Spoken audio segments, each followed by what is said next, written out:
There we go. Thank you for coming. Welcome, everybody. Hopefully everybody got registered when you walked in, but if not, run back out there and see one of the helpful volunteers that we have, and they can get you registered.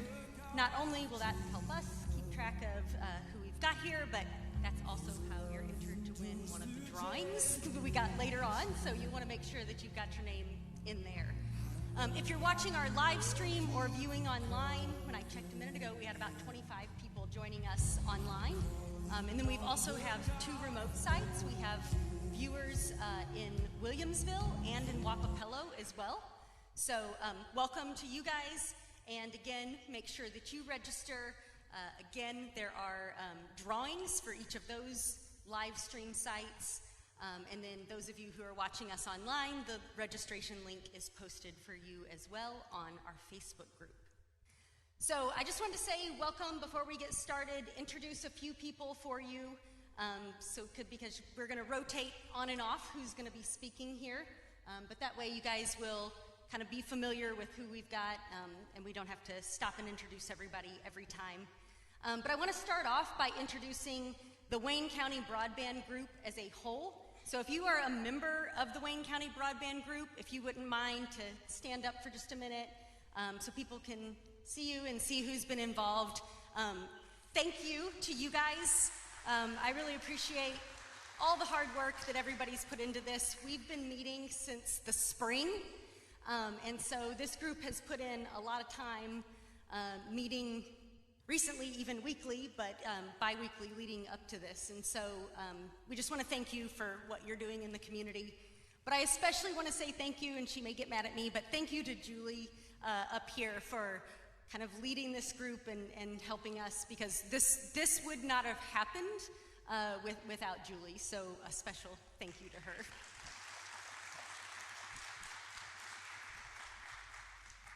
We also want to recognize I believe, are several internet service providers here tonight. And again, thank you for coming and having this discussion with us. Do we have somebody from Windstream here?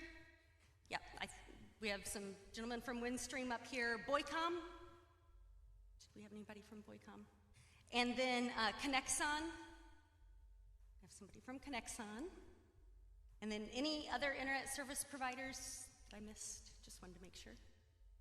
And then we also have some management and staff and board members from both of the rural electric co-ops here in Wayne County.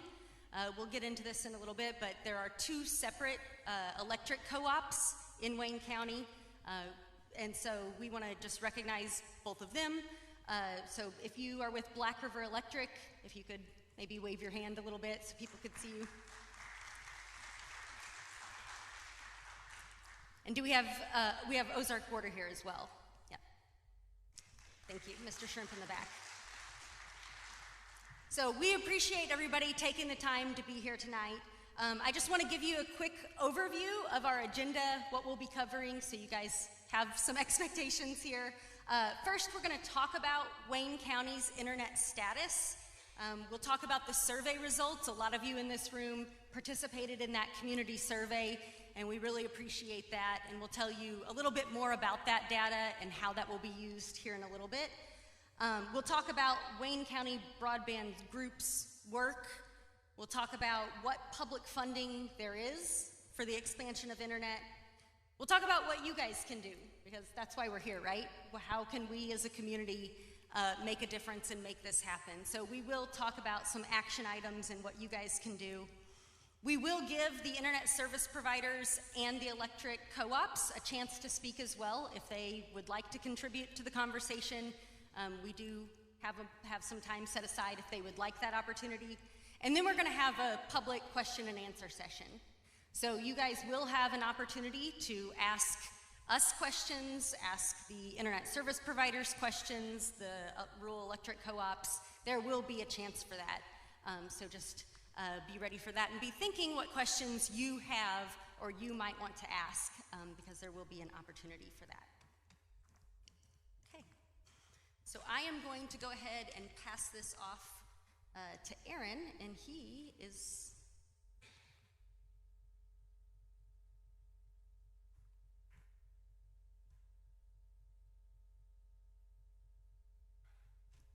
There we go. All right.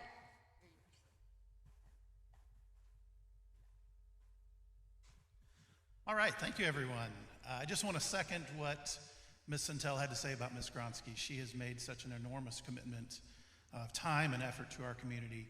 Any progress that we end up making towards our goal of better internet access for our county will be in no small part due to the work she has done and continues to do. So thank you, Ms. Gronsky. And joining her and matching her tenacity has been Ms. Centel, and we thank her so much for her continued work as well. So who are we? We're citizens of Wayne County. Most of us are lifelong residents. We grew up here. We love this area. I have visited other beautiful parts of the country, but I always find myself missing our little place and relieved to get back. We are business owners and professionals, educators, nonprofit representatives, and retired citizens from all walks of life, and we have come together under a single vision of strong, usable, affordable broadband access for every household and business in Wayne County. What we are not is officially affiliated with or pushing any particular broadband provider. We will help absolutely anyone who is serious about providing our residents with better service. Although we do have individual members with various preferences and working relationships with some providers. So what is broadband? Generically, when we talk about our internet connection, we think about how fast something loads on our phone or our computer screen, and then also how much we can use. The current accepted qualification for high-speed broadband by the FCC is 100 megabits download and 20 megabits upload. What you see on your screen on your device comes down in groups of bits. Your device sends a group of bits that requests information, and then you receive groups of information back. For most everything that you receive, your device sends back a response, telling the site that you received that packet and to send the next one, or resend one that was lost. This happens millions, billions, even trillions of times as you surf the internet. So if you have an already abysmally slow download of, let's say, 3 megabits, or best effort, and then an upload speed of 0.3 megabits, 0.1 or less, it becomes unusable, as many of you know. So why is this? Old infrastructure, old technology. As you will see on the next slide, only 1/4 of our entire county has access to connections that meet the level of, or approach the level of a high-speed internet connection. And often even these services dip below those levels or are unavailable. These are also mostly high population density areas. Why do we need broadband? Well, just to watch goofy people dancing on TikTok? Funny cat videos? Well, yes, definitely. But more than that, business and commerce, professional development and employment, education, healthcare, improving our tourism, agriculture, and the rest of our world, our modern culture, civic and political engagement. Let's keep it civil out there, guys. In short, our community cannot grow and prosper in the modern world without modern connections and access speeds.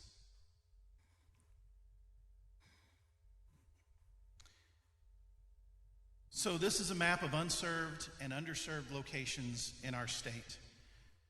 Oh, sorry. Oh. So this is the map of unserved and underserved locations in our state. Notice the big white gap in the southern part of the state. That's us. And we're going to go zoom in there in a minute. But 89% of Missouri households have access to high-speed broadband. And nationwide, 94% of all Americans do. As of August 6, 2024, 21% of Wayne County households have access to fixed high-speed internet that is probably marketed as high-speed. It is not nearly the speeds available to most of the rest of the state or the country. Again, the FCC recognizes a fully served high-speed access at 100 megabits down and 20 megabits up.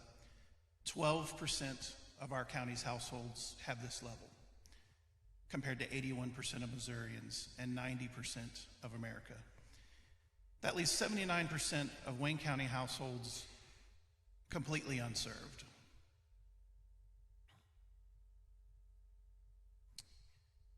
So why is it so bad here in Wayne County? Are we bad people? Does everyone hate us? No, at least not most of us. We have very low population density. There's a lot of distance between us and our neighbors, and most of the time, this is a very good thing. But it's not for broadband. That distance is usually covered with lots of trees, hills, valleys, hollers, creeks and rivers, and rocks, lots of rocks. All of this comes together to make construction costs higher and the profitability or the revenue per mile lower.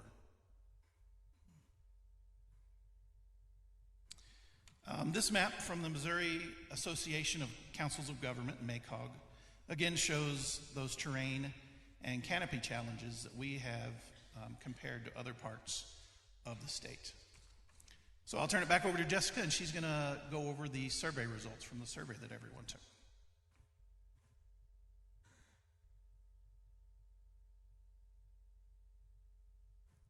So we're going to talk about the survey results. I first want to say a huge thank you to everyone who is here in this room, everyone who's watching online. 5% of our county responded to this survey, which is quite a feat in and of itself. We had over 535 surveys completed across the county. All regions of the county were represented. We had residences, businesses, agriculture, community groups, so a very wide range of responses across the board. We were the fourth smallest county that participated in this study, but we had the highest response rate of any of the counties that participated. And like I said, we were the fourth smallest, and we had a higher response rate than anyone else. So that's something to be very proud of. I think it definitely shows our community's excitement and want and need for higher speed internet. And I just really appreciate the way our community can come behind something like that. So what are we going to do with this information? I'm going to tell you a little bit about the data that we got from it here in a minute. But I do want you to know that the data and the stories that you guys shared, this is going to be given to the internet service providers to help them make decisions.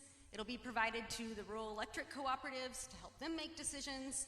And it will also be used in grant applications that we're going to talk about here in a little bit as well.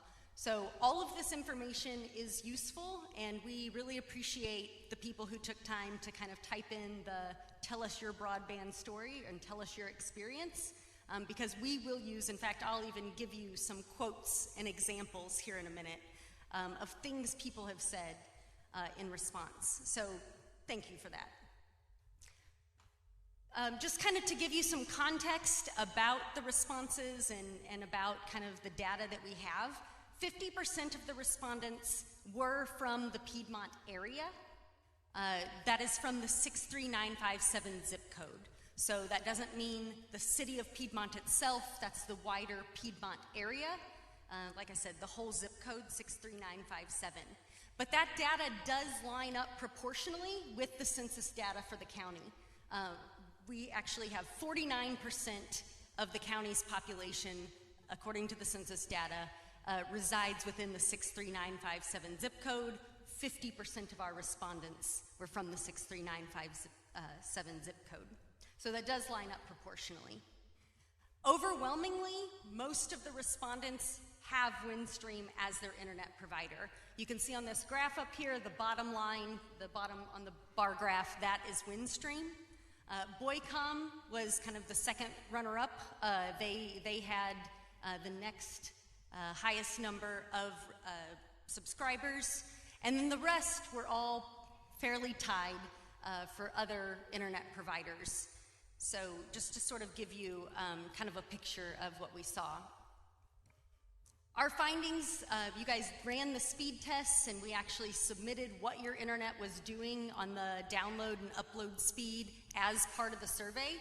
And those results showed that 89% of the speed tests showed that our residents in Wayne County, 89% were either unserved or underserved as defined by the FCC, according to that federal definition.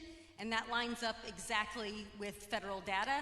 The FCC estimates that 93% of Wayne County qualifies as unserved or underserved. So again, that data lined up really well. But as you can see from our map, our respondents were spread throughout the county. So we had respondents from every area, every corner of the county, and it did align with that data, with kind of our representative proportion of our population. There were 5 major themes that came across in the responses, so I'm going to cover those a little bit for you. The 5 major responses that we got had to do with internet struggles impacting your daily lives, having few options and high costs, being frustrated with the reliability of your internet, looking for improvement, and then we're going to talk about what we would do with better internet. So the first one is internet struggles impacting your daily life. According to the survey results, 81% of Wayne Countyans have resorted to using cellular data for their internet access. 81%. Some of the quotes that we came across in the responses to the Tell Us Your Broadband story, one of them said, "Our internet is so slow that our son cannot do his college homework if we are using our devices." Somebody else said, "I've not been able to take remote work jobs that require more reliable internet speeds." And somebody else said, "Our business is constantly interrupted by internet outages. When this happens, we can't run credit cards and we can't take phone calls. Many customers just leave, few carry cash anymore." The second thing was having few options and high costs. 31% of the respondents said that they have no internet service because none is available in their location. 31%. 23% identified high costs as their primary barrier to having internet service. One of the quotes said, "In Patterson, only satellite is available and it's expensive. And when you call other service providers, they say it's not available." Which leads us into our third kind of finding that we found, which was our frustration with current providers. One quote said, "Only one provider for my location, so I'm at their mercy and I never get the speed I pay for." Someone else said, "I canceled my service due to unreliability." Our fourth common response was that you're frustrated with the reliability of your internet. 72% of the respondents said that they were not satisfied with the reliability of their service.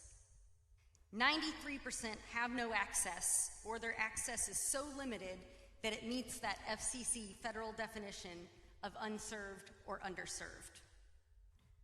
One of the broadband stories said, "When it rains, gets cold, the wind blows, or the electric flickers, we lose service." Someone else said, "Reception is constantly changing. Also, there are many times that internet access goes off and stays off for varying lengths of time." And then lastly, respondents said, "We're looking for improvement." Someone said, "I would compare what we have now to an old telephone party line." Someone else simply said, "Help, please." And someone else said, "Wayne County needs better internet service." So what would we do with better internet, right? We know what the situation is. What would we do if we had better internet? And on this graph up here, gray represents how we currently use our internet, and the green bars represent the additional usage that we hope to have if we had better connections. So overwhelmingly, we reported that we would use better internet for economic benefits. That was the overwhelming response of how we would use that internet service. And the main things that were identified were working from home, starting businesses, and workforce training, and things that fell into similar categories such as that. So our primary goal as a county was to use better internet for the economic benefit of the community. The additional responses included things, kind of the runners-up were for educational purposes and healthcare related purposes, among other things. And for those internet service providers that are here tonight, we found this one of our kind of surprising or fascinating findings as well. 75% of the farms that responded to our survey said that they were willing to host broadband equipment, vertical assets on their property, if that would help connect the county. 75%. So now I'm going to hand it back over to Aaron, and he's going to talk to you a little bit more about what we've done and what we're working on.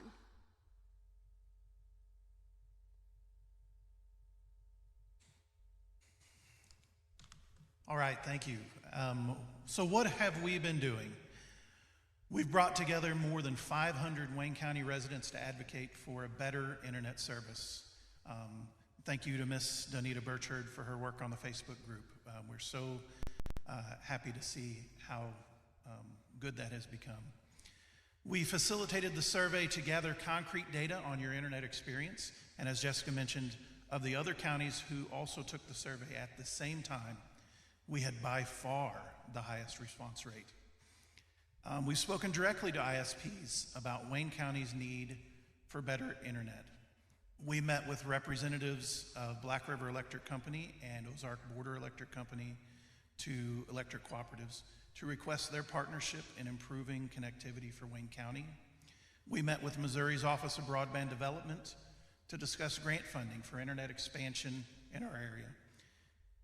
And with your help, we stopped Whisper Internet from claiming it provides internet service to Wapapello and Williamsville, which it did not, and which it would have made these areas ineligible for future broadband funding. So now what we're working on is finding internet service providers to apply for BEAD grant funding for expansion in Wayne County. We're continuing to encourage partnerships and cooperation from our rural electric cooperatives. We want to hold ISPs accountable for the commitments that they have made to Wayne County. We'd like to continue providing information to our fellow citizens about improvements that we hope to see coming in the future. And we'll be working with the Ozark Foothills Regional Planning Commission on a $350,000 digital equity grant to bring equipment and training resources to our school and community. Now, Mrs. Gronsky, our fearless leader, will have more information on these opportunities, and let's have a round of applause for her.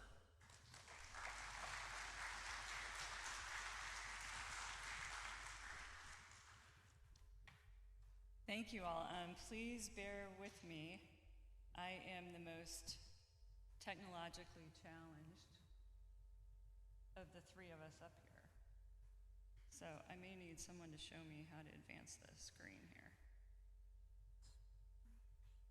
That one? Okay, great. So what I would like to talk to you about tonight are where do we go from here? What's happening right now? And the first part of that is funding, because I think we all know that we're not going to attract internet service providers to our rural area without some type of public funding as an incentive for them to come here. So there are three different pots of money that I want to talk to you about tonight, and these are a lot of acronyms, I know we're throwing a lot of information at you. If you don't have one of the meeting handouts tonight, please get that. It has some of that information on there. And it also has our email address, our phone number, ways that you can contact us. Please contact us. If you get home after the meeting and have questions, call that number. That phone number goes to Wayne County Extension's office. They've been a wonderful partner in all of this. And the email address goes straight to me. And I check it every day. I'm happy to get back to you with any questions that you have. While we're thanking people, thank you to Pastor Brian Abbott and Trinity Methodist Church.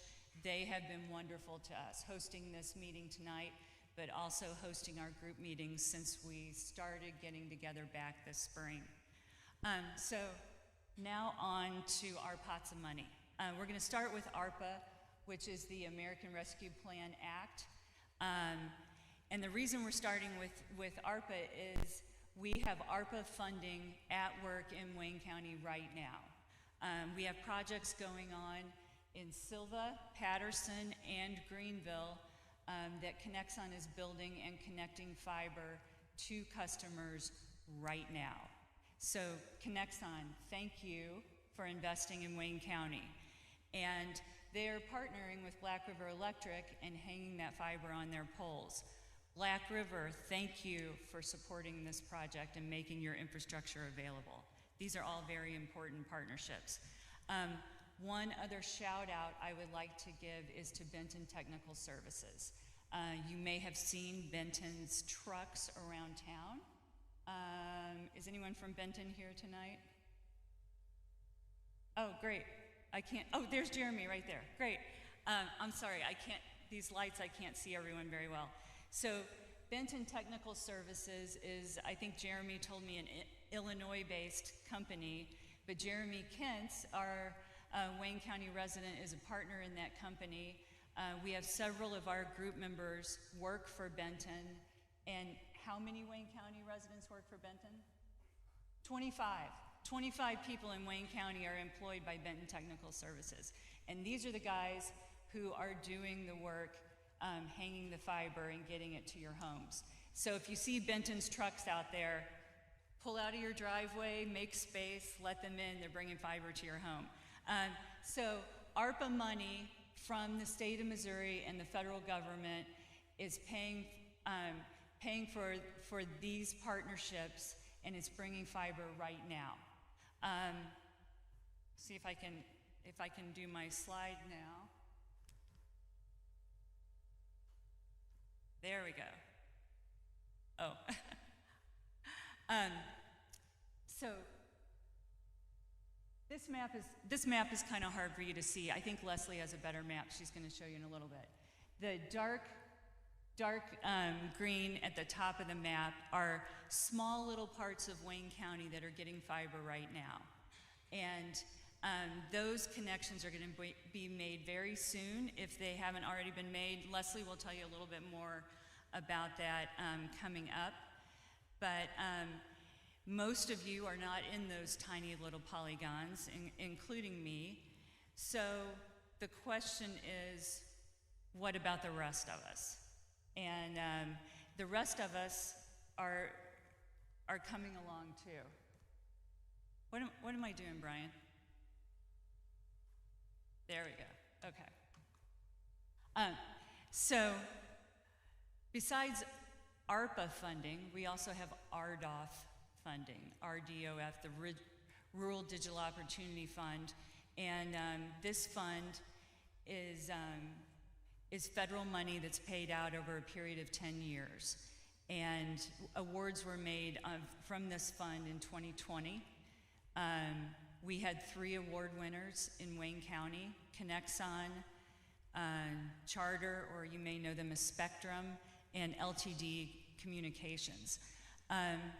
Connexon won that part in the middle that's colored blue, and Charter Spectrum won an area in the northwestern part of the county colored green, and then the red at the bottom of our county was won by LTD Communications. That all took place in 2020. This is a long program. They have until 2030. They have 10 years to build out this area. And Connexon has that obligation, and we're hoping, maybe we'll hear a little bit tonight about what their plans are for that area. But you can see that that is a really, really large portion of our county that will be built out by RDOF funding. Now, the bad news is that Spectrum and LTD Communications have both defaulted on their RDOF awards. That means they've given the money back. They've told the federal government we're not building those areas. So those areas that you see in red and green, they have no funding right now. So that's our focus as our group. We want to make sure that these ARPA projects are finished. We want to make sure that Connexon follows through on its RDOF obligations. But we are most focused on bringing funding to those red and green areas that you see behind me. Those are the Wapapello community, Williamsville community, and then that northwestern part of the county. And that's what I'd like to talk to you about next. That's what we've got coming up. Our next round of funding is BEAD funding. That's Broadband, Equity, Access, and Deployment. It is the largest amount of funding that we've seen yet. If you added the ARPA and RDOF funding that we've seen, you'd have to triple it to get anywhere near the amount of money that's being awarded in BEAD. State of Missouri has $1.7 billion to hand out. They have established an Office of Broadband in Jefferson City, and they are in charge of making the awards. So they tell us that there are about 50 internet service providers across the state who are interested in building out areas in Missouri, and we're hoping that one of those providers at least comes to Wayne County. The reason we're having a meeting with you tonight is that BEAD funding application windows will be opened this fall. Probably by October, but if not October, shortly after that.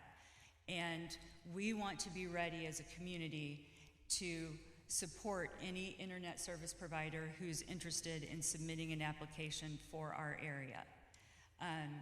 We are talking to them and encouraging submissions from these internet service providers, but we need your help to do that as well. One thing that we're waiting on that's very important for the BEAD funding is the state of Missouri is putting together a project area map that will show internet service providers where the project areas are and where they can apply. No one's going to do anything until that map is out. We talked to the Office of Broadband Development this week, and they told us it will be out anytime. So I think I'm looking at that publication of that map as kind of the starter's gun going off for the race for the funding. And we want to be ready here in Wayne County to take advantage of that funding as soon as it is available. So the next question is, how do we fix it? What do we do? How do we get to that funding? How do we get these projects going in Wayne County?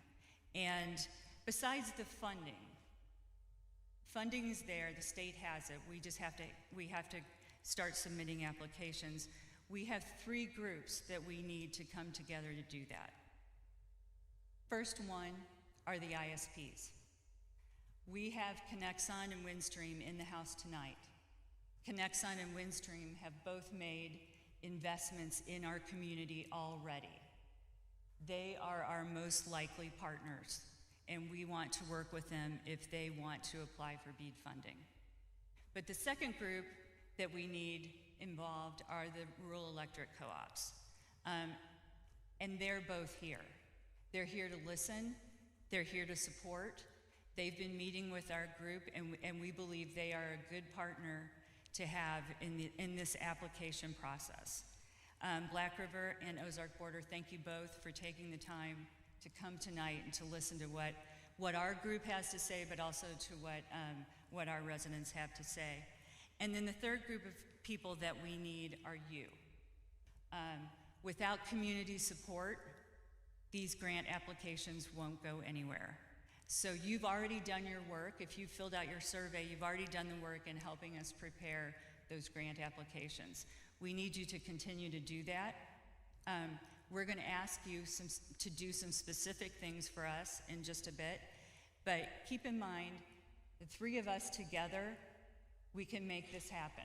2 years ago, we had a meeting just like this at Patterson Community Center, and I think several of you were also at that meeting. What we did that night is we provided the community support for the ARPA project that's being built right now. That's what we're asking you to do. Do that again, and maybe in 2 years we'll be back here talking about all the connections that we're making across the county. Working together, I think we can get that done. Thank you so much for coming tonight.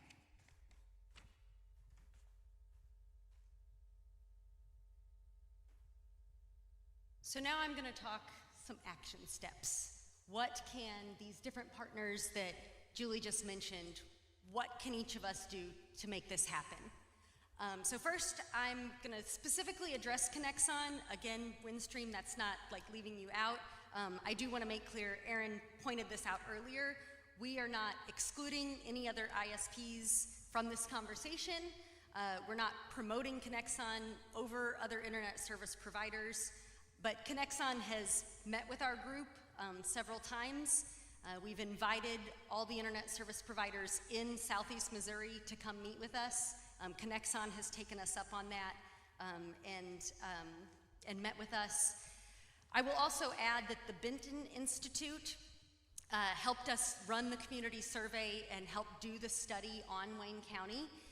And the Benton Institute did review our situation and did think Connexon had a good position, at least, if they were to put forth like a BEAD application.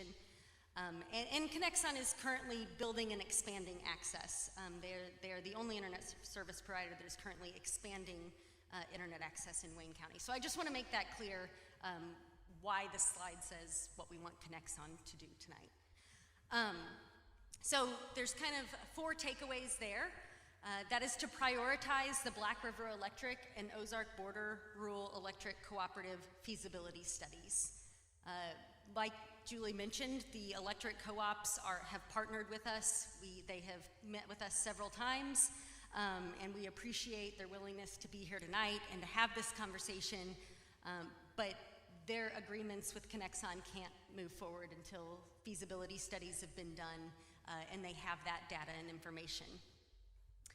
We also want somebody to apply for the BEAD funding. Somebody has to apply for it for us to be able to bring those federal dollars here.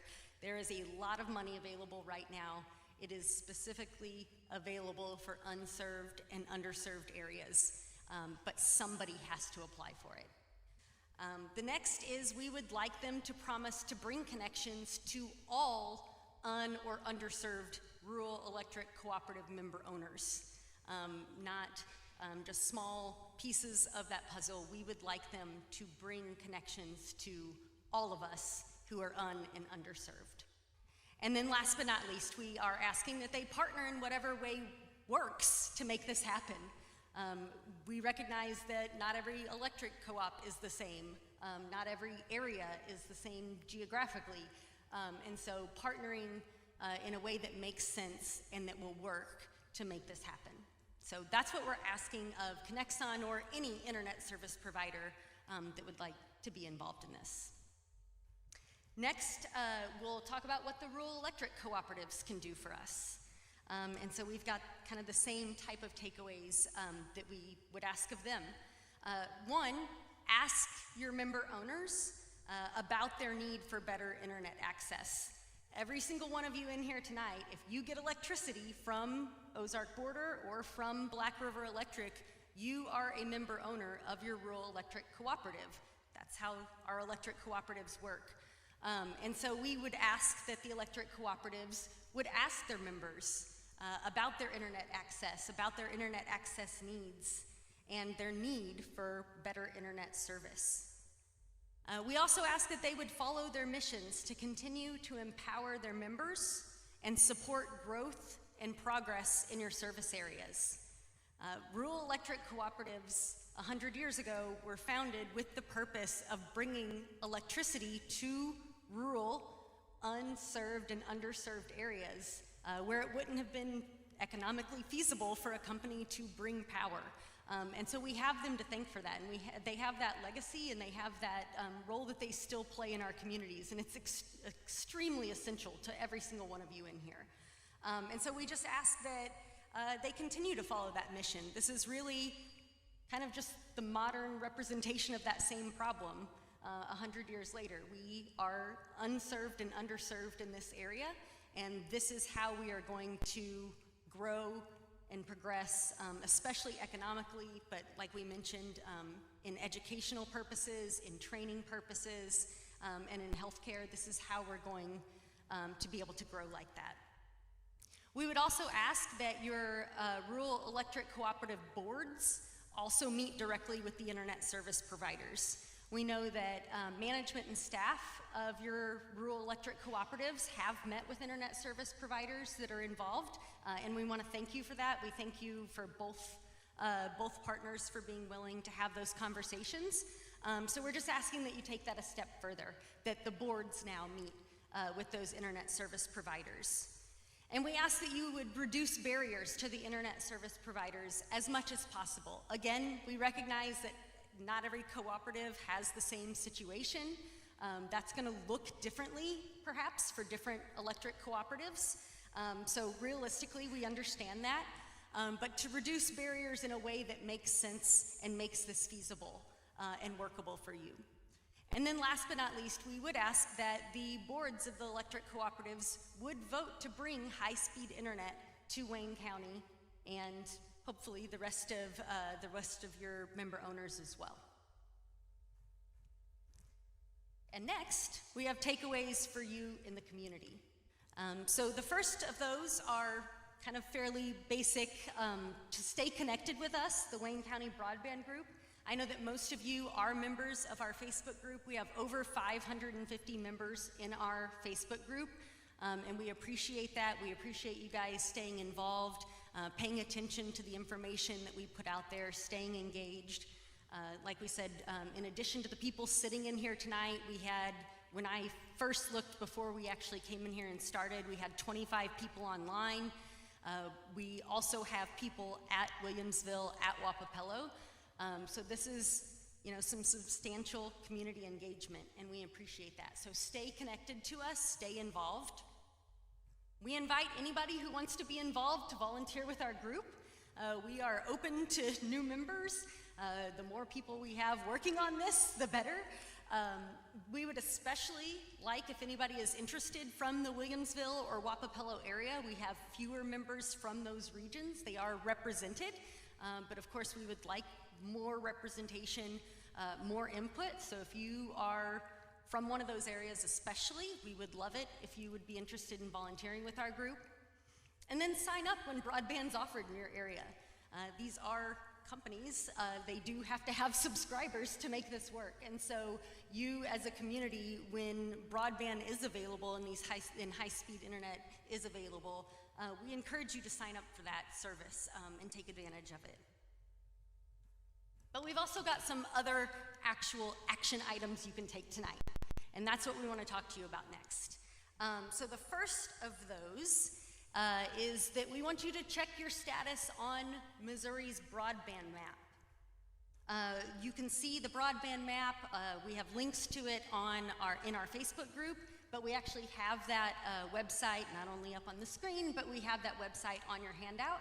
So you can go to Missouri's Office of Broadband website, check the broadband map. You can put your address directly in there, and it will tell you what they have on record for your location, for your exact location. Are you unserved, underserved?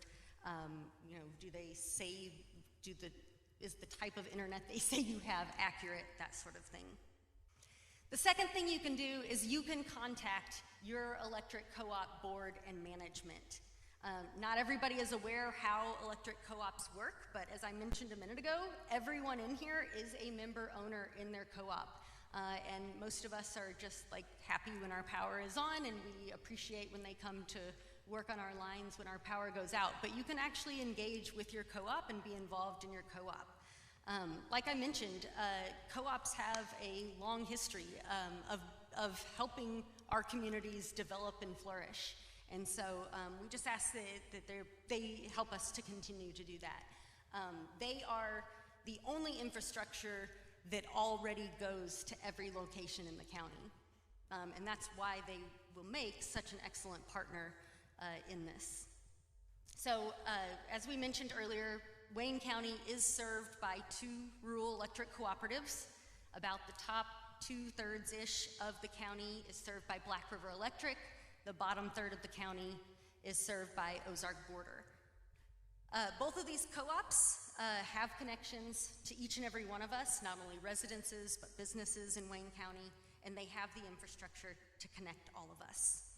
And they were founded with the purpose of bringing services to rural, unserved, and underserved communities. So each electric co-op kind of has 2 pieces of management. They have general management and staff, and we really appreciate both Mr. Singleton and Mr. Shrimp for being here tonight and participating in this. And each electric co-op has an elected set of board members that are elected by you guys each year. Both of our electric co-ops hold their elections in the summer. You, as a member owner, have an opportunity to vote for those electric co-op board members. And it runs just like a school board does, right? Like, it's the same concept. We have a service area, and there's a board that kind of runs that and serves as the board for the co-op. And so you have a chance to vote for leaders that serve your community and our needs. And besides participating in elections, you can also advocate for your co-op to create agreements with any willing ISP to bring broadband to Wayne County. So there are 2 ways that you can do this type of advocating. First, there is a contact list on the back of your program. On the back bottom part of the sheet, we have contact information for both rural electric co-ops, and you can let your co-op know that you, the member owners, want this type of service and that we're asking for their support. So that contact information is there for the electric co-op, and then there's a list of your rural electric co-op board members for each of the co-ops. The second thing that you can do is that you can sign our letter of support tonight. We will pass those around here in a moment. They're on clipboards, and they basically just explain what we would like the rural electric co-ops to do. And I'll read the little excerpt to you. We would like them to ask, like I mentioned a minute ago, ask their member owners about their need for better internet access, to follow their mission statements, to continue to empower your members and support growth and progress in our service areas, to have the electric co-op boards meet directly with Connexon and any other interested ISP to discuss how you can partner together to support a BEAD application for funding and their plan to connect every Wayne County location to high-speed internet access. And finally, again, to vote to bring high-speed internet access to Wayne County. And the last thing is that you can sign a letter of support for Connexon for their BEAD application. Part of the BEAD application is that you have to show community support, and so we, the community members, can also sign a letter of support that will go to the Office of Broadband in support of Connexon and their BEAD applications. And in a moment, Connexon will have a QR code they'll put up that will take you to a link. You just fill in your contact information on that form to sign that letter. Do we want to go ahead and pass those, or do we want to just move on to? Okay. So we'll pass those around in a minute. But right now, we would like to offer an opportunity for any of the other groups that we have mentioned. If they would like to take a moment to speak, there's no obligation to if you don't want to. I don't want to put anybody on the spot, but we would be remiss if we didn't offer an opportunity for any of the internet service providers or electric co-ops a moment to speak. So I'll start off with Windstream. Would you guys like a moment?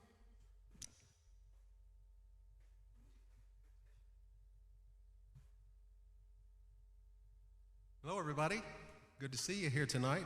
First, I would like to say thank you as well to Trinity United Methodist Church for hosting this event tonight. This is a beautiful facility, so thank you, Pastor, for what you're doing here in the community. I know you open it up as well for other community events, so thank you for that. My name is David Avery. I am head of government affairs for Windstream for Missouri and Arkansas. I'm based out of our corporate headquarters in Little Rock, and I really appreciate the opportunity to join you here tonight for this meeting.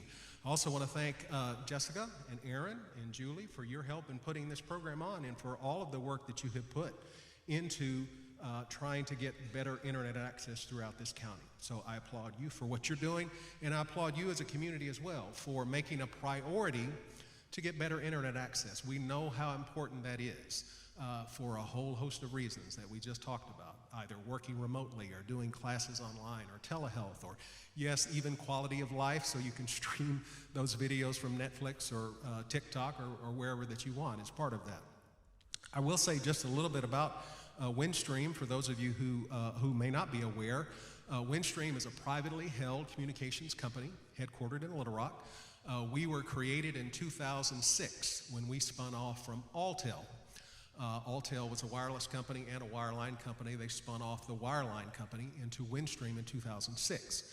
And since that time, our focus has been how do we expand internet access throughout our footprint, specifically fiber internet access, because that is a much superior technology, much faster speeds, symmetrical speeds, meaning the download speed, same as the upload speed, right, and a more reliable service.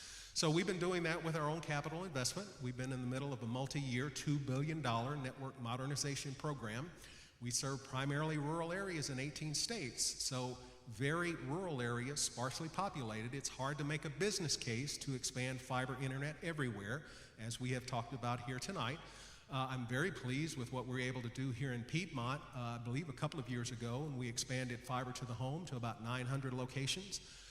But really, to go deeper, you have to have this public-private partnership. And the federal government and the state of Missouri have recognized that as well, which is why you've seen money devoted through the ARPA project and the state conducting broadband grant programs and dispersing that money. I think it was almost $300 million to be able to do that. Then the FCC has a program called the RDOF program, which Julie did a very good job of going through all of these programs, which Wayne County benefited from that as well with some grants. And now you have the BEAD program that's coming up. The BEAD program came from the federal IIJ program, our act that was passed by Congress. And so that's $42.5 billion to get every location in the United States access to broadband service. That's a huge undertaking, right? And so here you have in Missouri $1.7 billion to basically make sure that about 200,000 locations can get broadband internet service. Broadband internet service being defined as 100 megabits down, 20 megabits up, right? So before Missouri can finish its program, they have to certify to the federal government that all of these locations are going to have access to broadband service. Now, fiber is the priority. Fiber is a much superior technology. That's the priority. But the state of Missouri will have to make the decision of, okay, how much money should we spend to get fiber into the very remote locations? Is it just too cost prohibitive? And it may be. So they do have the option to use alternative technology like fixed wireless or satellite internet service as part of that. But they will be conducting their broadband grant program probably sometime in October, as Julie said. Right now they're waiting on the federal government to finally certify the number of locations that'll be eligible for that funding. They've been through several rounds of curing related to that, so that should come shortly. When that's done, then the state of Missouri can conduct their broadband grant program.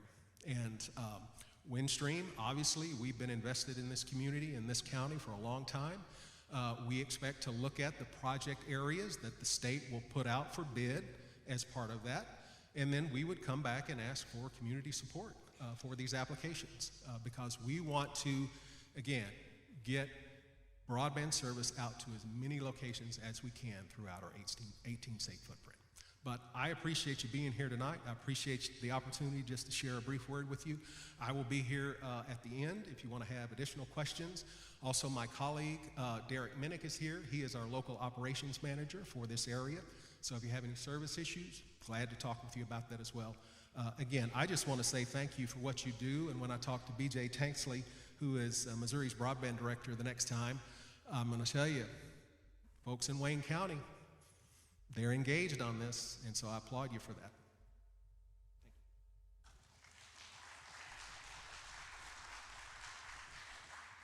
And then I don't think we ended up with anybody from Boycom. In case they showed up, I wanted to ask. And then Connexon.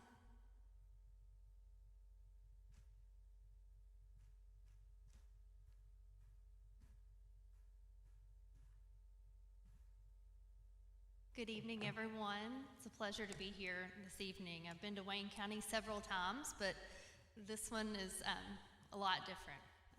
This one I'm pleased to announce that we have started connecting people, and we'll have a lot more connected by the end of the year. So just a little background. My name's Leslie Crampy. I'm with Business Development Manager for Connexon. I live in Kentucky, but I get to travel all the rural parts of the United States. So you never know what state I'm going to be in. I don't know what state I'm going to be in. But I am fond of Missouri. Thank you so much to Julie and the broadband team. You all have been wonderful. You all have been engaged. Thank you for the church for hosting this event and everybody that's online as well. I don't know if you all are familiar with Connexon, so I'm just going to give a brief overview. I'm going to stick around afterwards because I can talk a lot. I can be quite windy, so I'll try to keep this short. Connexon was started about 10 years ago, and we started our owner. We have two owners. One of them came from the electric co-op background. I myself came from an electric cooperative, and I did economic development and managed large key accounts that purchased large amounts of electricity. So our owner actually created a model to provide broadband to all of the members of the electric cooperative. And he did this when he was at Como, the electric co-op in Missouri, and he was able to use the fiber for the electric infrastructure by connecting all the downline devices, and it also provided fiber internet to all the homes and residents and businesses. So he created this methodology of building out fiber networks. It doesn't really see county lines, it sees the electric grid. So it starts at the substation and it goes out feeder by feeder to ensure that no one is left behind. You know, if you can get electricity to your home, we can get fiber there. So Randy's methodology has been used all over the country and recreated for the last 10 years. We've worked with over 80 electric cooperatives across the U.S.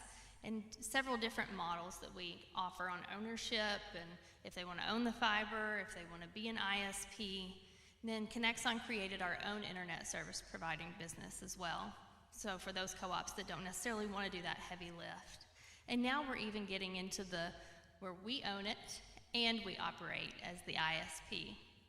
So our business has evolved over the last 10 years from just being a consultant to actually being a fiber owner, depending on whatever the co-op's interest level is.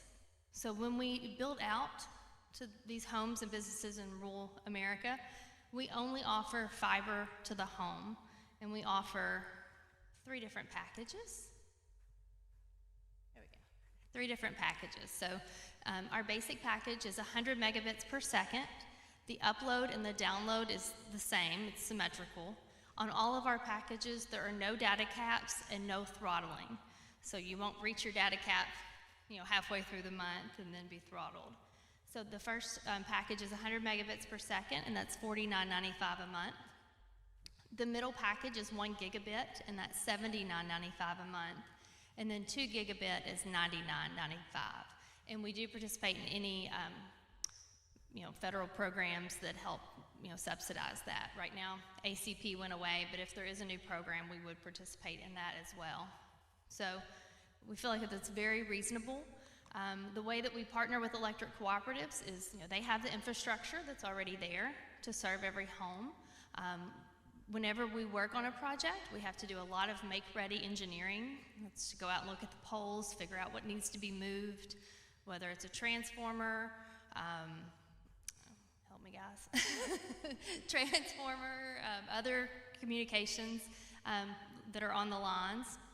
So we go out and we look at everything, then we send a crew in, and the crew does the make-ready construction piece, and that's where they go and move everything and prepare the network for the fiber to be hung. Then we have BTS that comes in and actually hangs the fiber, then it has to be spliced and installed. So it's a huge process, and I have a slide that shows all the different steps. So when you first see the truck, I'm sorry, but don't get too excited, because you're going to see some more trucks. It is a process.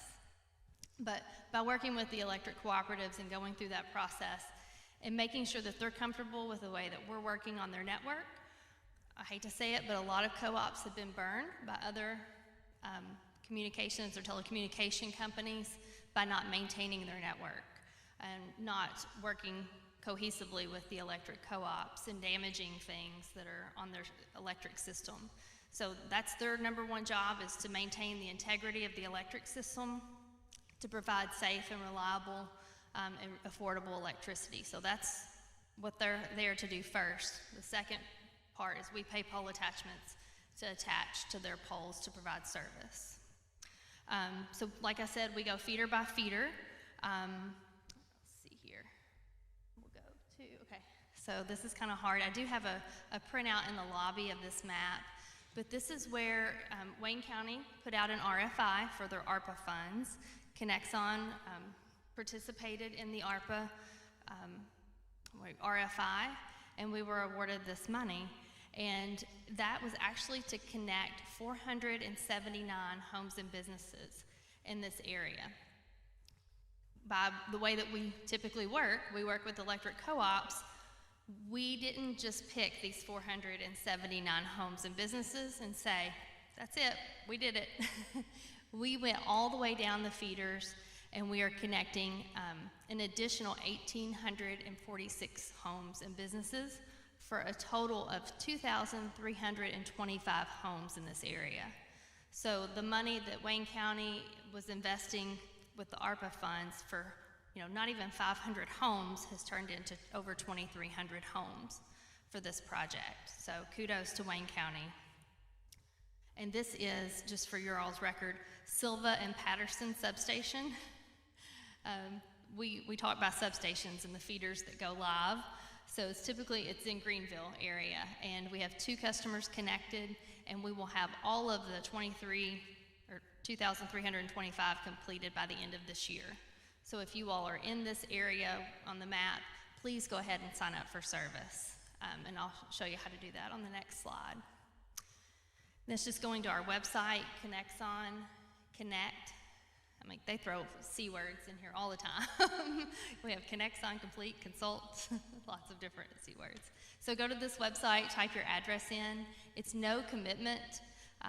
It just lets us know that your home and your contact information, that you want our service. Whenever we get there, you'll receive a flyer in the mail if you haven't already, and then you can go in and select which package. But that helps us to know that you're on our radar and that we are installing enough fiber, which we install a lot more than necessary, but make sure that we know what bandwidth and everything is going to be needed. Okay, and then where we're headed next. That is RDOF. So Julie, thank you for getting all of those acronyms out of the way for us. I really appreciate that, because they're very confusing. So the RDOF is next. So we bid on this territory, and it was down to the census block and census tract level back in 2020. This is a 10-year program, and we are meeting all of our state guidelines. So the way that they say it is 20% of all of your RDOF within the state of Missouri has to be fulfilled by year 2, 40% by year 3, and so on. We are meeting all of those without a doubt with all of our other projects that are in Missouri, whether that's Sac Osage, Osage Valley, and others. So we don't have any, timelines that are ticking on the RDOF, but we do want to get it done as fast as possible. Okay. And then next is we're looking ahead to BEAD, and that's where we have the letters of support really help our application. Because of the LTD and charters default in Wayne County, those areas should be eligible for BEAD funding. So this is our map that our team has put together for the potential BEAD amounts. And so we won't really know that until Julie mentioned the maps are out. But it does help our application, very much so. And then there's the QR code. Hold on, I'm going to fast forward real quick. These are the construction phases that I mentioned. Make ready engineering, make ready construction, fiber install, splicing, service drop, and then the installation. So there's multiple vendors that are involved, BTS, MDR, Connexon. So it's quite a well-oiled machine, but it does take a lot of planning and a lot of hard work. So thank you all. And then we're going to have a celebration that I want to invite everybody to on September 28th at Trails End Coffee and Cafe from 8 to 1. We're going to have a little ribbon cutting. I think the mayor's going to speak, and we'll have some free little goodies and giveaways, and just celebrate that we are connecting people and that we're here and excited to grow our presence in Wayne County and to build out more areas. I feel like I ran through that, so I'll stick around if y'all have any questions at all. And then there's the QR code. Did I hit anything?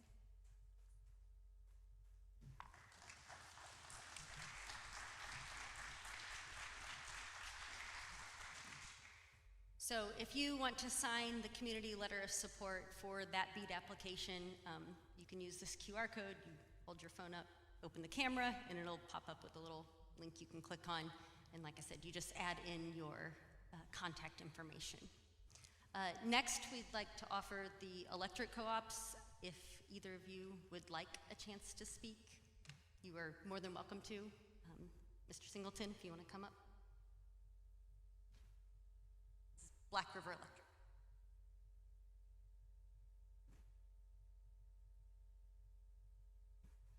I know everybody, your time is valuable. I appreciate you all being here this evening. And what your broadband committee in Wayne County is doing is a fantastic job to this point. If you don't know much about broadband other than we like to watch the kitty cat videos that Aaron was talking about, probably after tonight you'll recognize that it is a very complex arrangement. It's not something as simple as Windstream running a fiber wherever they want to go. Quite a bit more involved than that, and so I wanted to add just a little bit of context to most of the things that have been said tonight. We agree with 100%. I wanted to tell you a couple of things that Black River has done, and I won't take much of your time, but I feel like it's important that you all know that your board is heavily engaged in broadband and the discussion of broadband.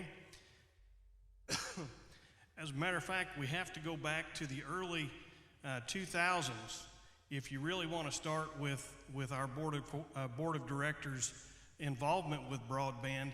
One of the technology called Broadband over Power Line, or BPL, came out. Your board got in front of that and they told us, go look at that, go evaluate. We know that our members need internet access. And so we went and we evaluated broadband over the power lines. For us, it was not a good fit. The board decided it was something we did not want to do, and they made the right decision because that technology failed and failed miserably. But I want you to know they were involved in going to look at that.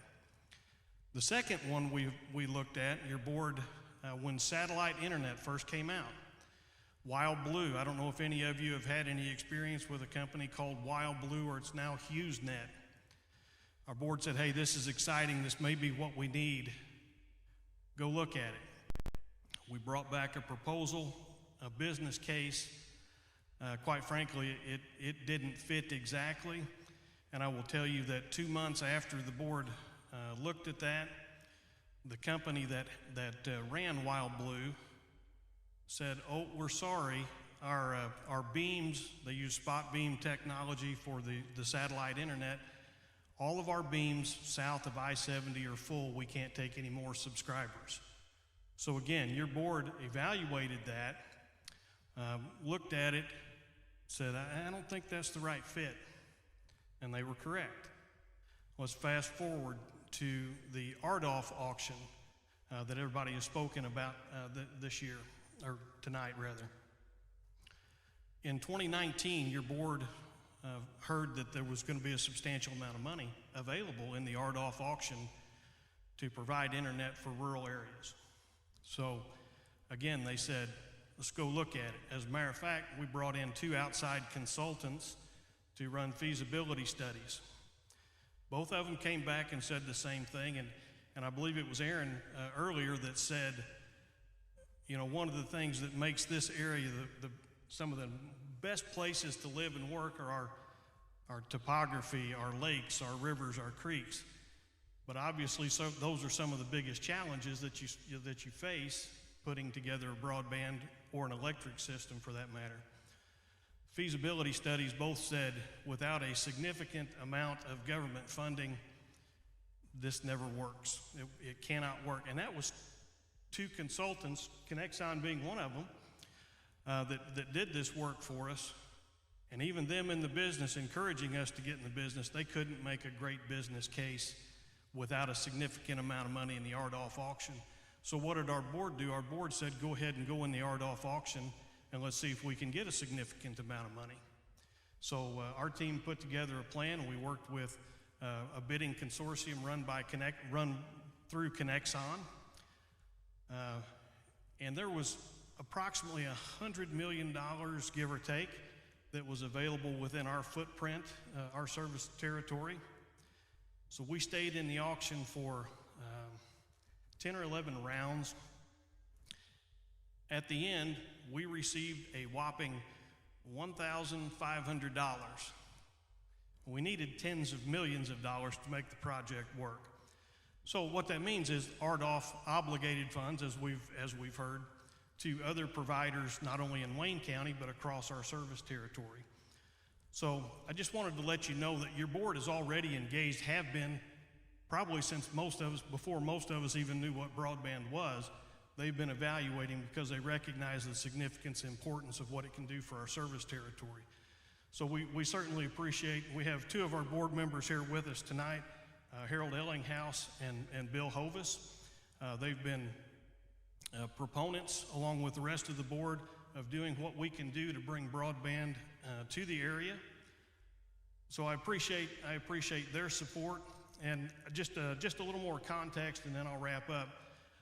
As we talk about attaching to poles and the infrastructure already being in place, that's a yes and no situation. The infrastructure for electricity is certainly in place, but it's not always the same infrastructure that's necessary for broadband. So as a project that Connexon's been doing, they touched 1,600, I think, or a little bit more of our poles.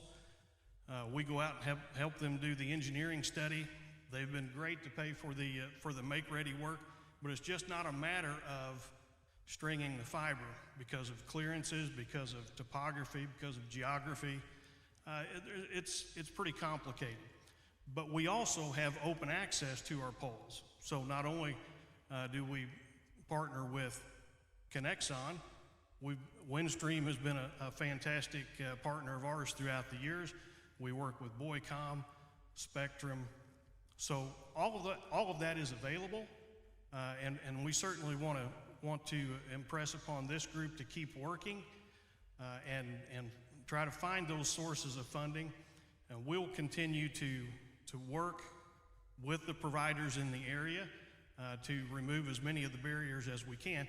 But I just wanted to let you know, your board is more than engaged. They've been out in front on most of these projects, and I applaud them for that. Most importantly, I applaud the Wayne County group, because I believe it was Margaret Mead that said, never doubt that a small group of dedicated individuals can accomplish something big, because in fact, they're the only ones that do. So I encourage you to keep working. Appreciate the committee's invitation tonight, and good luck.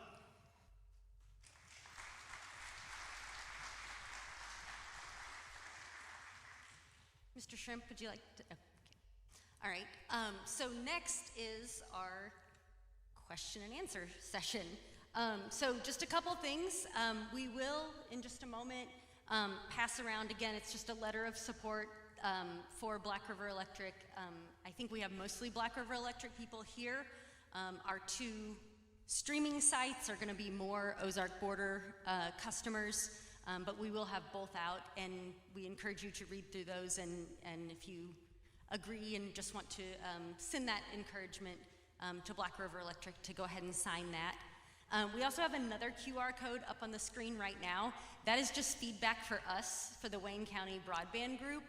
It is 2 questions long, so if you don't care to take out your phone, you just open the camera, hold it up to the screen, you click on the link that shows up. It really is just 2 questions, and it's going to give us some feedback as we proceed through this BEAD project process of what the community wants going forward. So while we're doing those things, I also have some drawings, and then people hosting the live stream sites at Williamsville and Wapapello also have some drawings. This is just a thank you for you guys for taking time out of your evening. Like was mentioned earlier, we know that your time is precious, and we know that this is a weeknight, but we really appreciate you being here. We really appreciate your engagement in the community and your engagement with this. So we will start passing those things around. I will do some drawings, and then we are going to start taking questions from the audience. So we'll also get people, if Keith and Ken want to come up, we'll go ahead and hand them microphones, and you can go ahead, and if you have a question, raise your hand. One of them will come around with the microphone.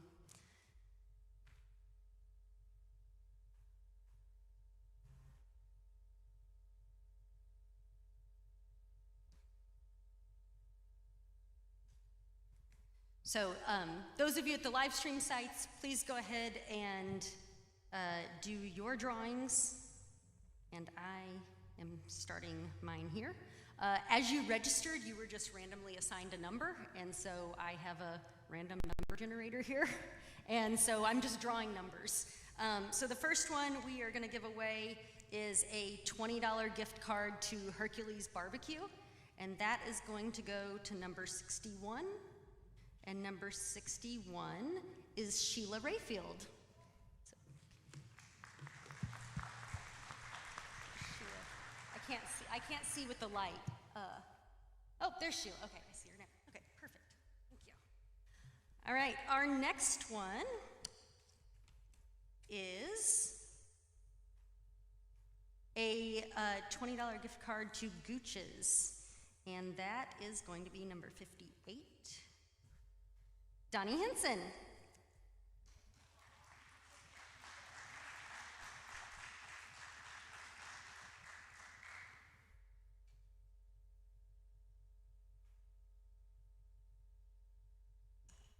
And our next winner is going to be a Trails Inn gift card. We have a $20 gift card to Trails Inn, and that is Brenda Seal.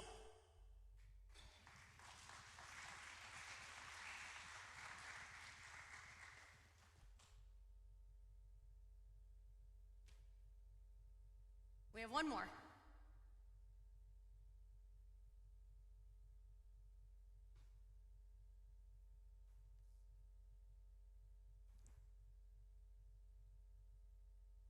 And our last one is $25 to Crab & Company, and that is going to be Gary Hewitt.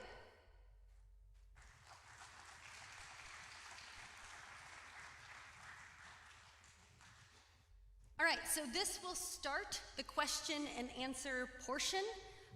If you have a question, again, it can be to us up here to answer questions. It can be to Windstream or Connexon or either of the electric cooperatives.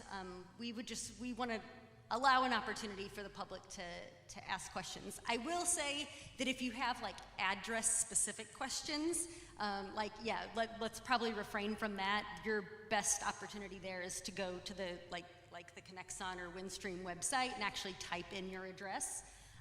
We probably can't answer like that specific of a question, but if you have questions about any of the things that we're here tonight, we'd like to take those questions. Okay.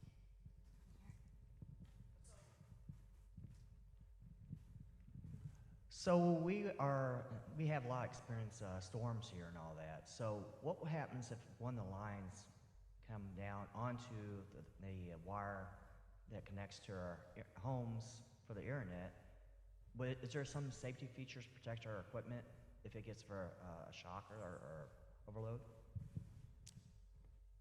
Aaron, do you want to? Aaron's a little more of a technical. I'll defer to Jeremy if he disagrees with what I say here, but fiber optic cable is non-electrical conductive. For the fiber, yes. Absolutely.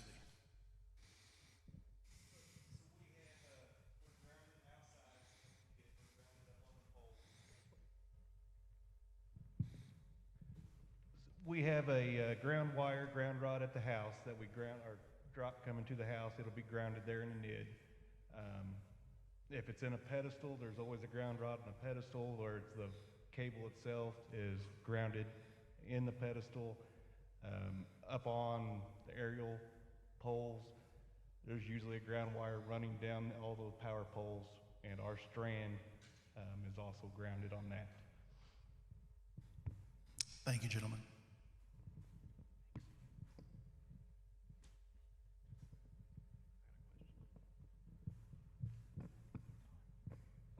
So this is for you guys at Windstream. I noticed through several government award systems here, we see that Connexon has been an award recipient of RDOF and ARPA. But I didn't see Windstream receive any funds into this county. So my question is, did you bid, did you participate? And I also know of another fund program that's not up here, we didn't talk about it. It's called EACAM. I know that you know about that one as well. I'm just curious, did you guys participate in any of those auctions? And you know, what was the result for you guys? And you just didn't get there. And what is your intent for BEAD and expanding your footprint here?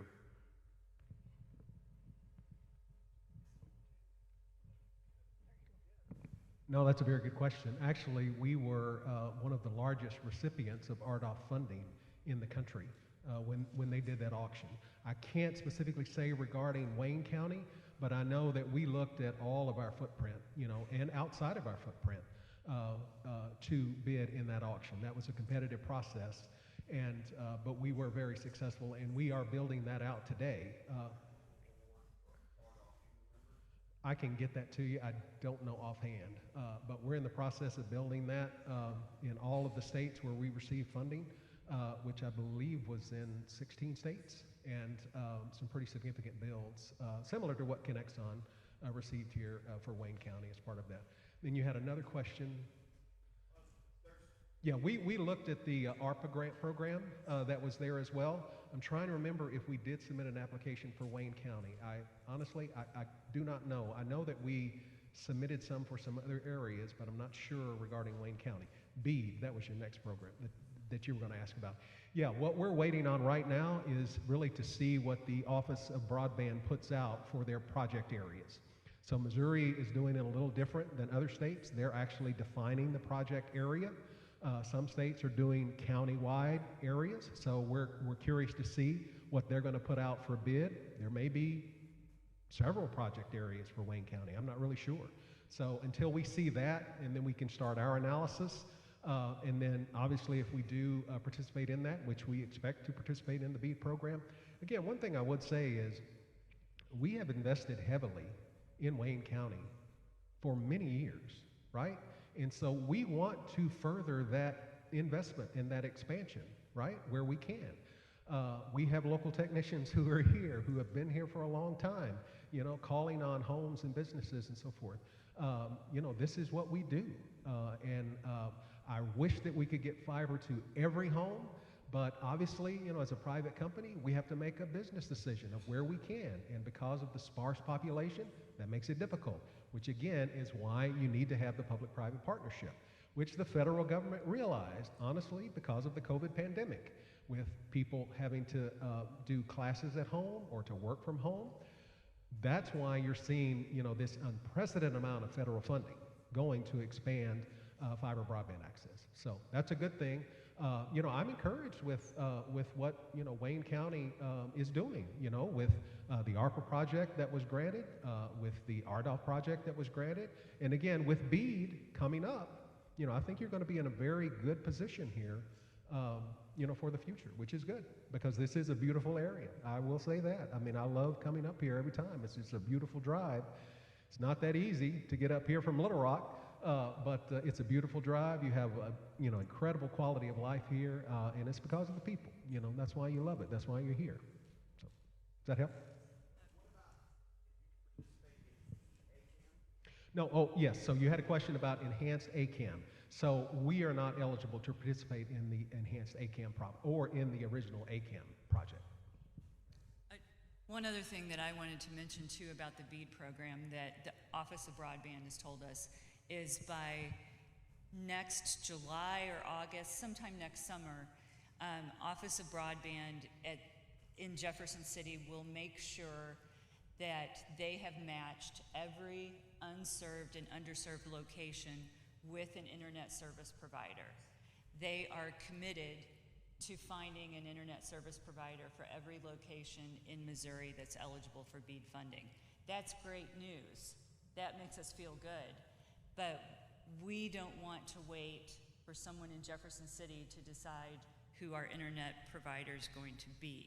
That's why we're approaching first our internet providers who are already here, but also other regional area providers to try to make those partnerships, because we think that's the best approach to get the funding here faster and to get the funding that we need so that we get fiber and that we're not looking at some kind of alternative technology. That's a very good point, Julie. And so what I would say is, for what she was saying, okay, because this is very important, Missouri cannot finalize this program unless they have committed funding to every unserved and underserved location, okay?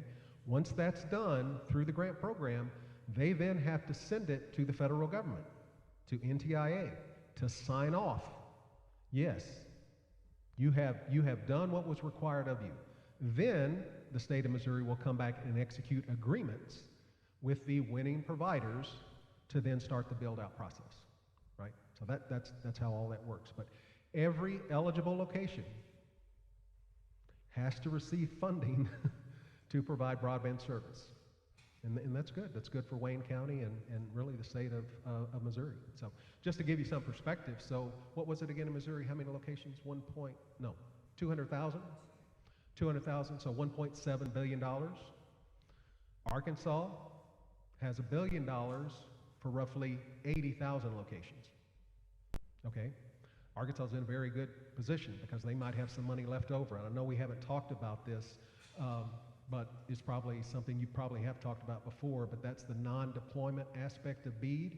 So if there is money left over after all of this, then the state of Missouri can use this leftover funds, because again, you have the money, so you need to make sure you use it. There may be non-deployment type projects that you might want to look at here in Wayne County to bid on as part of that.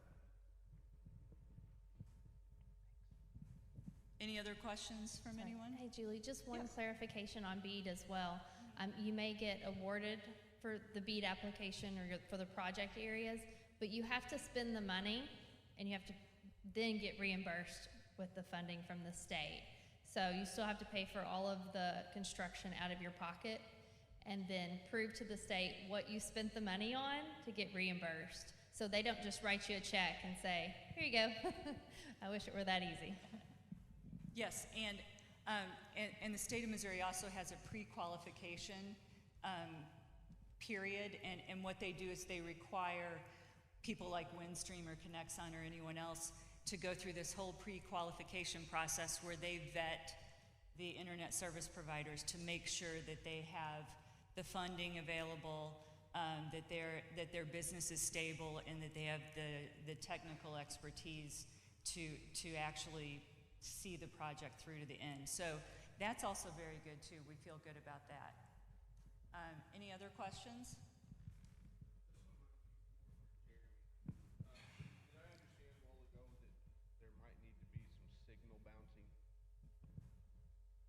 Can you say it into the microphone so that our streamers can hear? Did I understand a while ago that there may need to be some signal bouncing? If so, are you going to require elevation or towers for it? You want to come up here, Jeremy?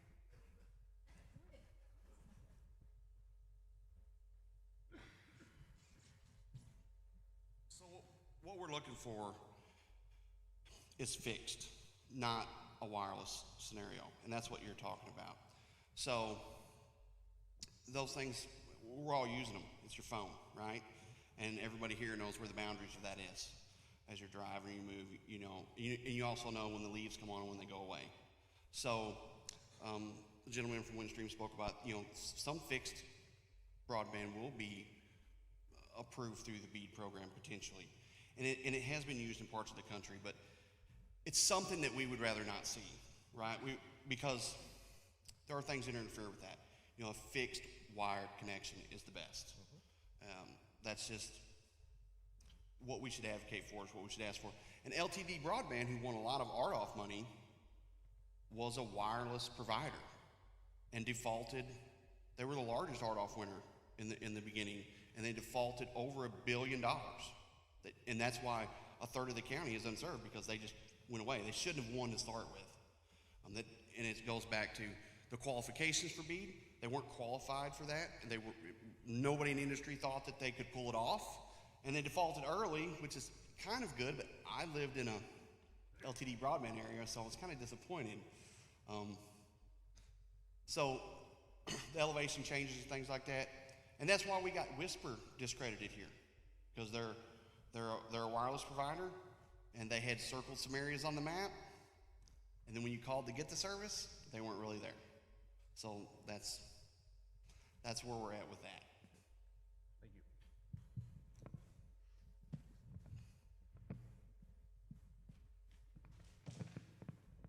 Anybody else got any questions?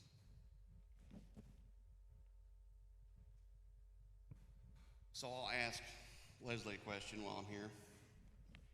So a big portion of the map is RDOF funding for Connexon. And your obligation is to be built by 2030. You've started an ARPA build here. Seems to be, well, we know it's going to be done by the end of the year.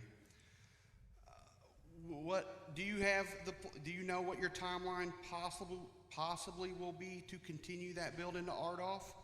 I'm sure it will be after BEAD applications and awards, most likely. But I mean, I know that you've met your obligations throughout the state, because you have, you know, it's a statewide obligation. You're building in other parts of the state. Do you have any good guesstimate timeline when the RDOF build portion may look to start?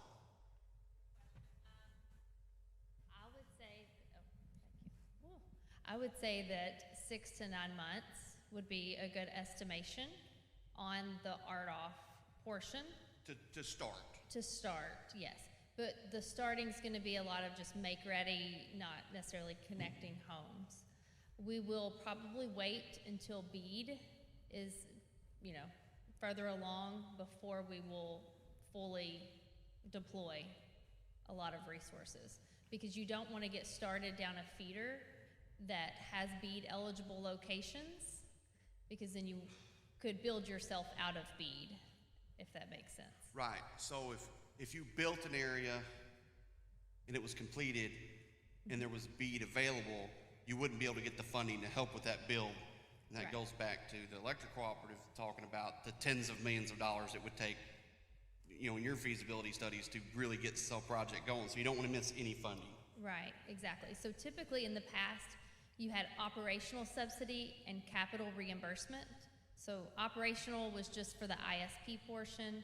Capital reimbursement was for the outlay of building the network. And you could double dip. You could get both for the same areas. Right. You cannot do that with BEAD. So what we have is we have RDOF, which is an operational subsidy, which is why it's over a 10-year period, but the capital reimbursement part is BEAD. So you're going to get more money through BEAD to deploy your network, and then the capital, the operational subsidy is through RDOF. So it's really backwards, in my opinion, but oh well. So they'll complement each other. So I got some other questions for you. So for the people in the room, I kind of know the answers to some of these questions, but I'm asking because I'm sure that you guys want to hear them. We know Windstream's kind of a household name here. He alluded to started in 2006, so we're going on 18 years of Windstream around here. So we know that what size of the company are, they're around, their legacy, they've been here, they're an existing company. Connexon's a newer company. Mm-hmm. Started as a consulting company, you said 10 years ago. Yes, sir. Recently transitioned to an ISP company. Mm-hmm. Is the size of your company stable enough to grab these BEAD funds and be able to complete those projects? Absolutely. I think last I checked, we have like 850 something employees, and it is just skyrocketing. We have an entire funding team that writes the applications, and we have a design team, and we have a finance team that put all of this information together. They did it for ARPA, they did it for RDOF, and now they're doing it again for BEAD. Yes. And can I tell you a little story? Yes. You go ahead if you have another question. I feel like I'm on a game show. Go on with your story. Okay. I told you I came from an electric co-op. I did economic development, and I knew by working with the county local officials that we were an internet desert. We had telephone communications or telephone companies that were providing fiber all around us, but you would call a larger incumbent like Charter to come to your house and take it from the road to your home, and they would say, okay, $5,000 or $6,000 and we can do that. So a lot of people didn't have that option. So that's why I kind of did a lot of research, because our co-op was not interested in doing anything broadband related. So did a lot of research and vetted a lot of broadband companies, kind of in my role for economic development. And I'm happy to say that Connexon and my electric co-op by the name of Kinergy is building out. They're about halfway finished. It is a 3-year building to 59,000 homes and businesses, and it is a game changer for our community, and I'm so proud to have helped get that started. So here's a question, since you live in that community, and this is a community member question for you, not a Connexon question. So you live in a community that's getting broadband kind of to everyone in the community, it sounds like? Yeah. What types of changes have you seen in the community from that? My phone rings off the hook and I can't go to the grocery store because people want to know when they're going to be connected and why their installer didn't show up on a certain day when they said they were going to.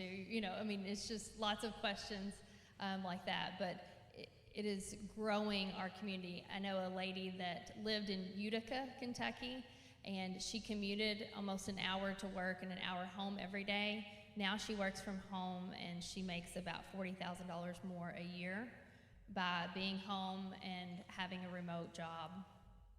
So that's money that's going back into the community through her taxes, and she's home for her kids more, and she's making more money. Right. You probably don't have this information. I'll ask Windstream. You guys recently installed a fiber to the home network in city limits of Piedmont, and you probably don't have this number. Did you see a large engagement from that, from the people that you passed? Because that's something that both of y'all would like to know, is when you build out a network, did you get a lot of community engagement? And You know, were your take rates great for you or no? Yeah, no, we were very pleased with our take rate with fiber. Now, I will say this, because this is important. You can build fiber everywhere. Doesn't mean anybody's going to sign up for your service, right? Now, that's on us as a provider, because we have to make sure that we market it effectively, we price it affordably, you know, all of those things, you know, related to it. But also, too, just to make sure that everybody understands the benefits of fiber, right? And so, no, we've been real pleased with the response that we've had here in Piedmont. Is the take rate 100%? No. Well, that would be great, wouldn't it? It's not. It would be great. But again, it's available. I'm glad it's available. We want to try to make fiber even more available where we can. We have also heavily invested, even though it's not fiber to the home. You know, we have pushed fiber deeper in our network throughout the copper DSL network, right, to the node or the neighborhood, or, you know, things like that, which allows faster speeds just on that copper DSL network. But obviously, you know, the more that we can get people on fiber infrastructure, that's the best long-term play. And so I think that's what the state of Missouri will do. They will prioritize fiber, trying to get it out to as many locations as they can. But at the end of the day, there will be extremely high-cost locations. And they're going to have to make the decision of, okay, I'm going to use alternate technology for that. Now, I will say, I do agree with you. I don't think fixed wireless is going to work up here because of the topography. It's just not. We do a lot of fixed wireless in Missouri and in other areas, but now we're all fiber because we know that's the future. So then that would leave you with the other option of satellite, with Starlink probably being the provider if they go that way. Right. So it's pretty unique for me to stand here. I'm a Windstream customer. I'm a Connexon customer. We have Starlink as well. So Can I ask why? well, because you don't build to my house, you build one of my in-laws, and they're the first customer. So my mother and father-in-law were the first customer that Connexon hooked up here. Interestingly enough, they were also a founding member of the county.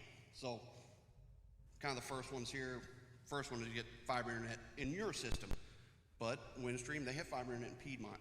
So as you've seen your take rates in Piedmont, my question is, did you guys think, wow, this is a great take rate, we feel more encouraged to expand this network further based on what we've seen here?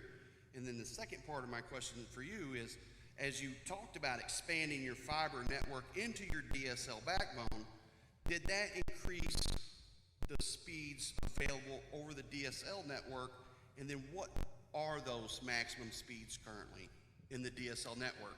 Because I know the range, and unfortunately where I live at, to be a Windstream customer at my home, I have the lowest available rate, but I have the fiber internet at a business in Piedmont. Mm-hmm. So I've seen both tiers of what you guys offer here. And again, I know that you have a very large network, and it would be impossible or amiss to think that you could upgrade all of it at the same time. Yeah, no, that's a very good question, and we get that question a lot because it's a technology question, right? When you're looking at the copper network, okay, the farther out you are on that copper line, the speeds degrade because of the technology. That's just the way it is. So what are some links that we have on the copper network? Probably some 20,000 feet? About 18,000 feet away is about where we stop, and that's 3 meg. We go all the way up to 300, but you got to be within probably 500 to 1,000 feet of that remote. And that's your DSL service, 300 meg, very close to, what do you call that, a sub? Or I call it like a remote. Or you call it a remote. Yeah. So that's the big pedestal with the big piece of concrete that I call a phone slick? Yeah, big cabinet kind of, yeah. Now some of those, before we pushed out that fiber network to there, you were going to be lucky to get 1 meg. So bringing that fiber out there, we were able to get them, you know, depending on distance, we can do 300, 200, 100, 50, 25, and then it just drops off. So, you know, 25, that's a distance of probably about 7,000 feet. So from 7,000 to 18,000, it drops quick. And you know this, fiber is not distance sensitive.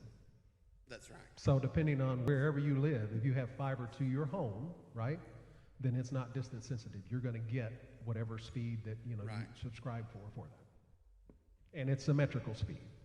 Means the download speed is the same as the upload speed, which again is why fiber is the superior technology, right? It just is. So if you had your rathers, you would build fiber everywhere.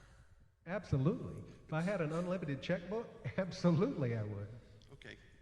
How much of your network in Wayne County, you don't know this question, but is aerial plant versus underground plant? Because obviously during a storm, we can't knock the underground down, but we can knock the aerial down, right? So I know typically the phone company over the past, phone company's been in business for 120 some odd years. And over that time frame, you've buried most of your lines and built your own infrastructure path, right? Yeah, no, you're exactly right. I don't know. Do you know that percentage? That may be an If you were engineering guessing. question.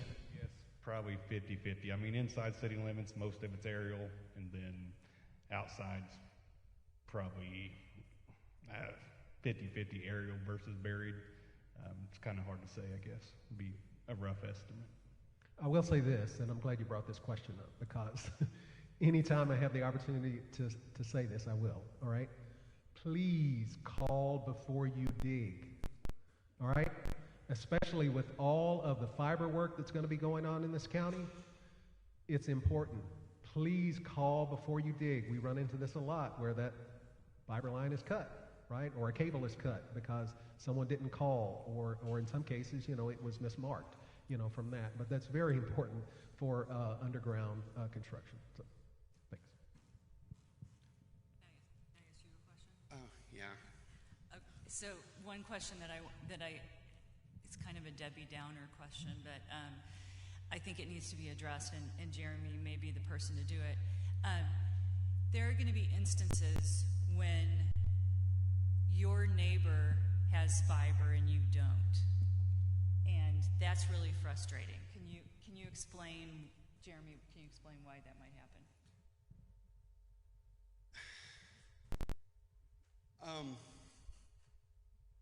So what's going to happen here?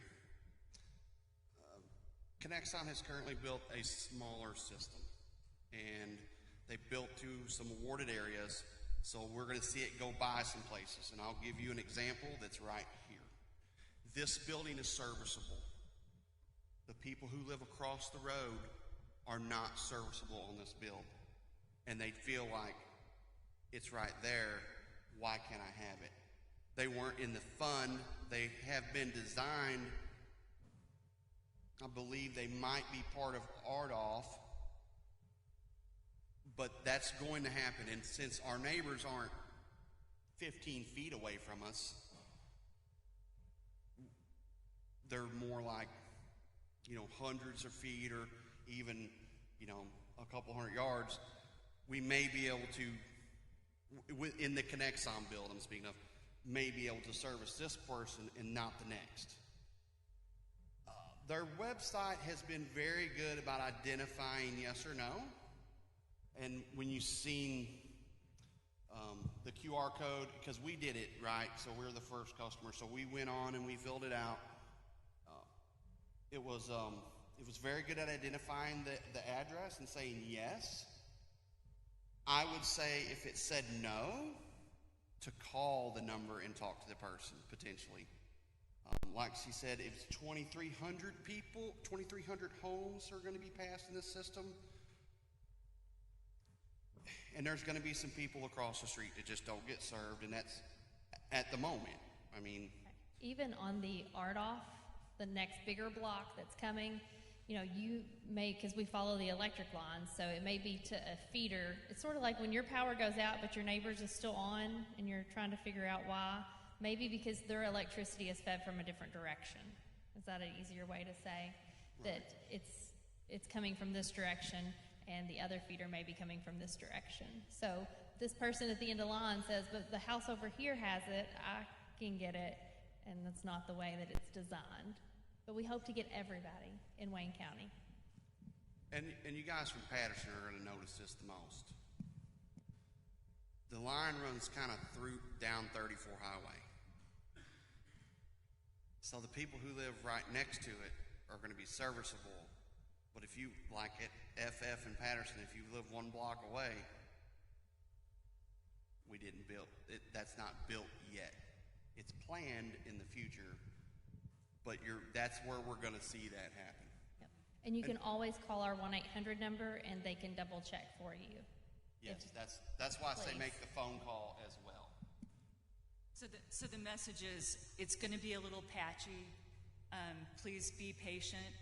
And if you have questions, reach out. You can reach out to our group. You can reach out to Connexon if you're close to their build. I don't know why I'm doing that.